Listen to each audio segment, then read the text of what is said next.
Hello students, today will we discuss about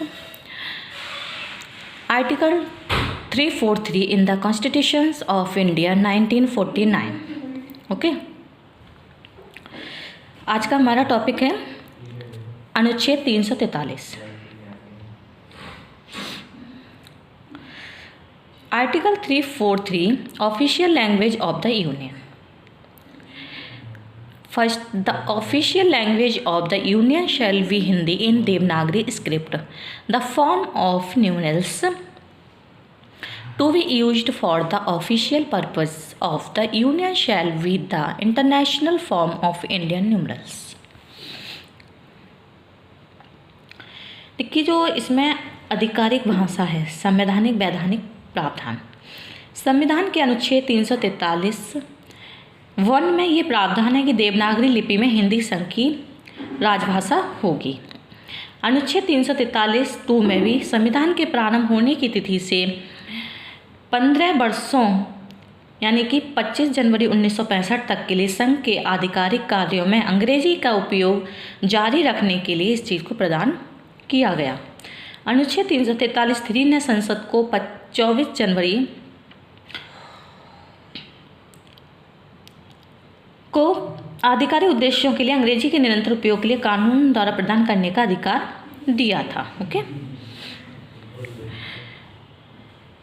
second, not with standing anything in clause first for a period of 15 years from the commencement of the constitution the English language shall continue to be used for all the official purpose of the Union for which it was being used immediately before such commencement, provided that the President may during the said period by order authorize the use of the English language in addition to the English language and of the Devanagari form of numerals in addition to the international form of Indian numerals for any of the official purpose of the Union.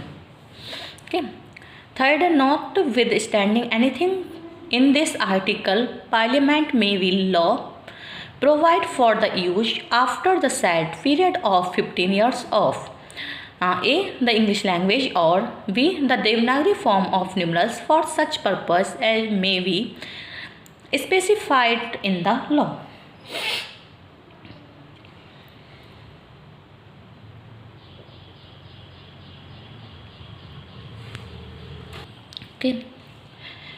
इस अधिनियम में ये भी लिखा गया कि हिंदी और अंग्रेजी दोनों को अनिवार्य रूप से कुछ निर्दिष्ट उद्देश्यों जैसे संकल्प, सामान्य आदेश, नियम, अधिसूचनाएं, प्रशासनिक और अन्य रिपोर्ट, प्रेस कम्युनिकेशंस के लिए उपयोग किया जाएगा.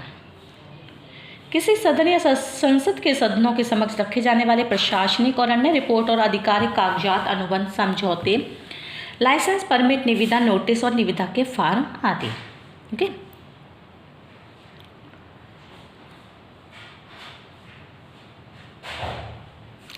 In 1976, official language rules were framed under the provisions of Section 81 of the Official Language Act 1963. Its features are as under.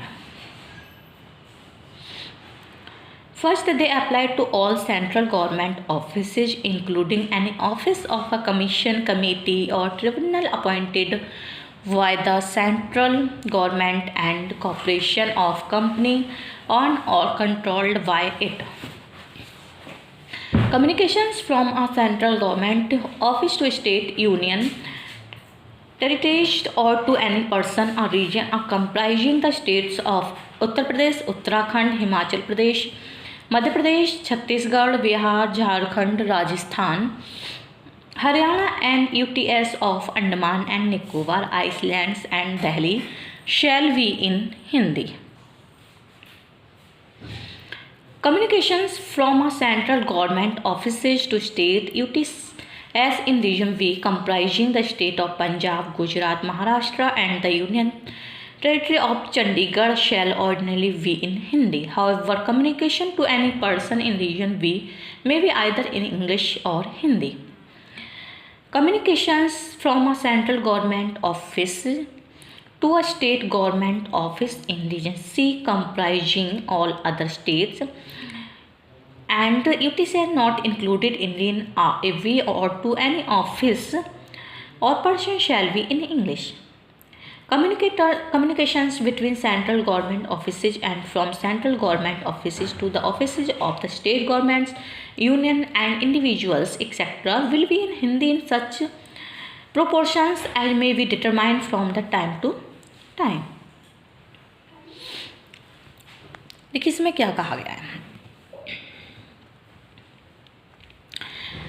इसकी जो विशेषता है वो इस तरीके से हैं। वो केंद्र सरकार के सभी कार्यालयों पर लागू होते हैं जिसमें केंद्र सरकार और निगम या कंपनी द्वारा नियुक्त किसी आयोग, समिति या अधिकरण का कोई भी कार्यालय शामिल होता है जिसके पास उसका स्वामित्व या नियंत्रण होता है।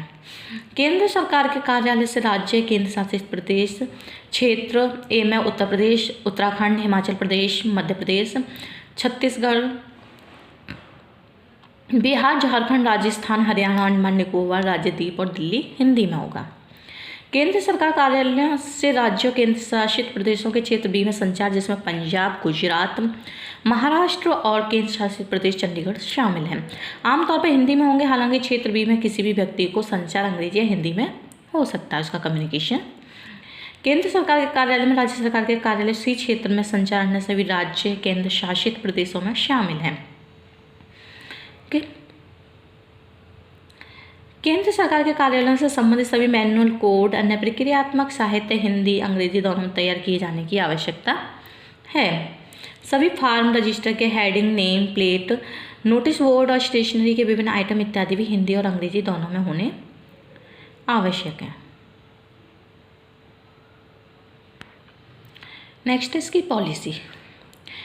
In compliance with the official language resolution in 1968, an annual program is prepared by the Department of Official Language in which targets are set for the offices of the central government with regard to originating correspondence, telegrams, telex, etc. in Hindi. In a quarterly progress report is called for from the offices of the central government regarding achievements.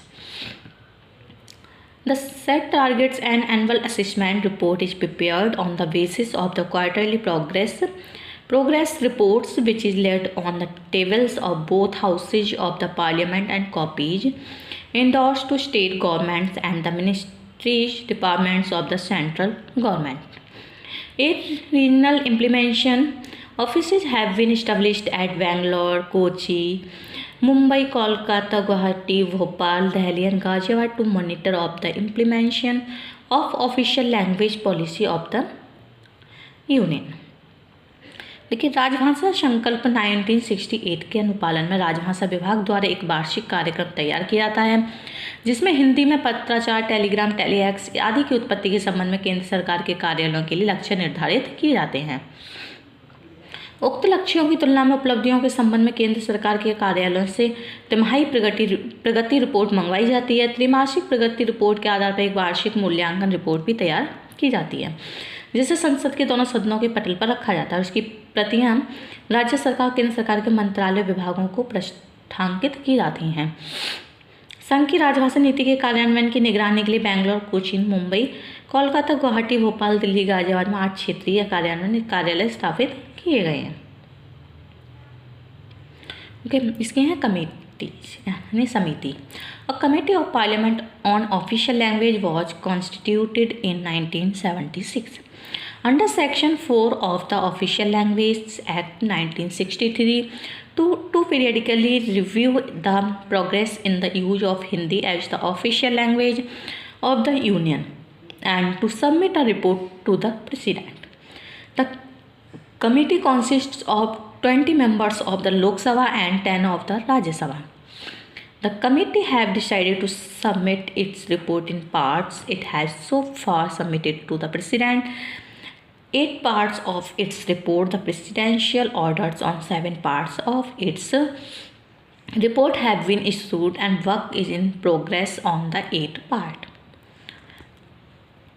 The Kendriya Hindi Samiti was constituted in the year 1967. It chaired by the Prime Minister. It is the apex policy making body which lays down the guidelines for the propagation and progressive use of Hindi as official language of the Union. Under the directions of the Kendriya Hindi Samiti, Hindi Salahkar Samiti have been constituted in ministries, departments under the chairmanship of the ministers concerned. This Samiti periodically review the progress in the use of Hindi in their respective ministry, departments and offices, undertaking and suggest measures to promote the use of Hindi. देखिए, समितियां जो आधिकारिक भाषा पर संसद की एक समिति का गठन 1976 में राजभाषा अधिनियम 1963 की धारा 4 के तहत किया गया था, ताकि समय समय पर संघ की राजभाषा के रूप में हिंदी के उपयोग में प्रगति की समीक्षा की जा सके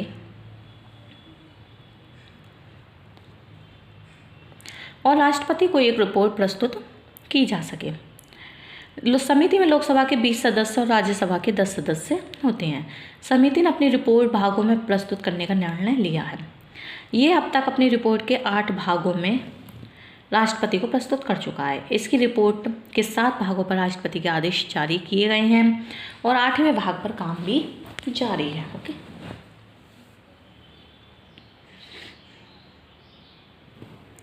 केंद्रीय हिंदी समिति का गठन वर्ष 1967 में किया गया था। इसकी अध्यक्षता प्रधानमंत्री द्वारा की जाती है। सर्वोच्च नीति निर्धारण निकाय है जो संघ की राजभाषा के रूप में हिंदी के प्रचार और प्रगतिशील उपयोग के लिए एक दिशा निर्देश देता है। केंद्रीय हिंदी समिति के निर्देशों के तहत संबंधित मंत्रियों की अध्यक्षता में सभी मंत्रालयों, विभागों में हिंदी सलाहकार समितियों का गठन किया गया। ये समितियां समय समय पर अपने संबंधित मंत्रालयों, विभागों, कार्यालयों, उपक्रमों में हिंदी के उपयोग की प्रगति की समीक्षा करती हैं और हिंदी के उपयोग को बढ़ावा देने के लिए सुझाव सुझाती हैं।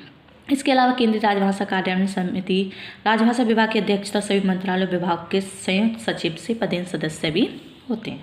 Okay, thank you for watching.